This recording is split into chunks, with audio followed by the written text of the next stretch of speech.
نازله اجيب لنفسي هديه. اما اشوف بقى وانا راجعه يكون الهديه عامله ازاي. خايفه نور يتقطع عليا لان انا نازله في وقت حرج جدا. السلام عليكم ورحمه الله وبركاته. اللهم صل وسلم وبارك على سيدنا محمد وعلى اله وصحبه وسلم. الحقيقه الفتره اللي فاتت دي كان عندي ضغوطات وزعلانه من حاجات كتير، فحبيت ان انا اكافئ نفسي ورحت اجيب لنفسي خاتم. فحبيت اختار خاتم من الاتنين دول، فكان قدامي ده وقدامي واحد تاني بس ما صورتوش فيديو، فهوريلكم الصوره بتاعته. وبعت الصور للولاد على الجروب، وبعدين فرح شافته قالت لي ان ده احلى، بس قلت لها بس تاني اللي عاجبني اكتر. قالت لي خلاص هات اللي انت عاجبك، فاخترت ده. انتوا برضو قولوا لي تحت في الكومنتات تحت اي واحد عاجبكم، اللي انا اخترته ولا التاني اللي انا كنت لابساه. فانا جبت ده وروحت، وطبعا عارفه انتوا عارفين انا تعبانه ولا لا، بس هحكي لكم. انا روحت وجبت الخاتم. انا رايحه للدكتور علشان اكشف على صباعي. مفيش نفس الحاجات، بس الخاتم لا، ده في نفس اليوم يا جماعه، بس انا مش حاطه مانيكير. وانا في المستشفى مستنيه دوري عشان اظبط صباعي. يا اصحابي على الفيسبوك هم اللي عارفين، انتوا هنا مش عارفين تقريبا. انا صباعي كان دخل فيه السكينه، فعندي مشكله في صباعي بقاله شهر مش عارفه احركه.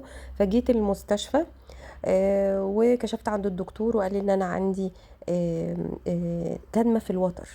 خلصت وجبت الدواء، وبعدين واحنا مروحين بقى دلوقتي، فواحنا مروحين فرح قالت لي بلاش نروح، تعالي نروح نقعد في اي كافيه ولا حاجه، نشرب حاجه ولا ناكل حاجه. فخلاص قلت لها اوكي. فروحنا رايحين هنا نقعد شويه في كافيه، اتخنقت من ريحه السجاير، رحنا نازلين تحت.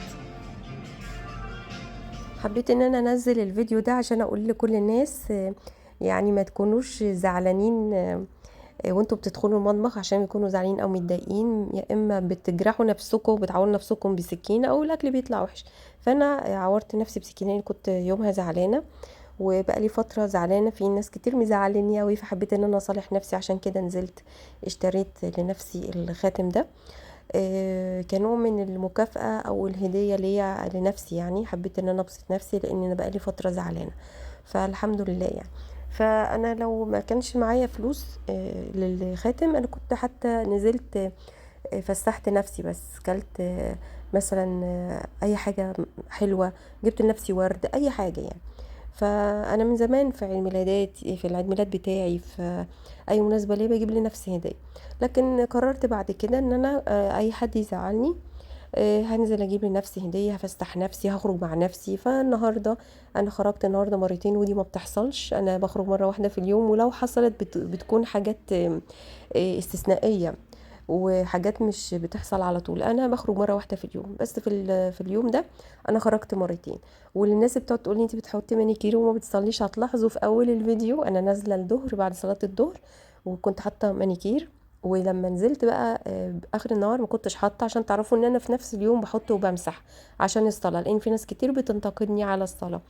القناه دي وحشتني قوي لان بقى لي فتره ما نزلتش عليها، انتوا وحشتوني، وحبيت ان انا ارجع بفيديو يكون مفرحني شويه، لان انا كنت مبسوطه يعني الحمد لله. مع اني انا تعبانه والحمد لله، ايديا الحمد لله بتوجعني، بس الحمد لله على كل حال. وحسيت ان انا استحق المكافأة، واستحق ان انا اخد نفسي وافسح نفسي واجيب هدية لنفسي. فاخدتني النهاردة وفسحتني وجبت لي هدية وبسطتني و... وخدت بقى بنتي بالليل، رحنا للدكتور والحمد لله. ورحنا بقى اكلنا، انا اكلت الفروت سالاد اللي انتوا شايفينه ده، بس اللي احنا بنعمله في البيت احلى مليون مرة. بس انا ما رضيتش ازعل فرح، كانت عايزة يعني تبسطني وتقولي تعالي نخرج، تعالي ناكل حاجة برا، حاجة حلوة. فحبيتش ازعلها، قعدنا شوية وروحنا، مع ان ريحة سجاير كانت خانقة جدا، ولو ما كانش في دور تحت في الكافيه ده انا ما كنتش قعدت دقيقة. بس فانا كده خلصت الفيديو. دخلنا الحمام نتصور انا وفرح.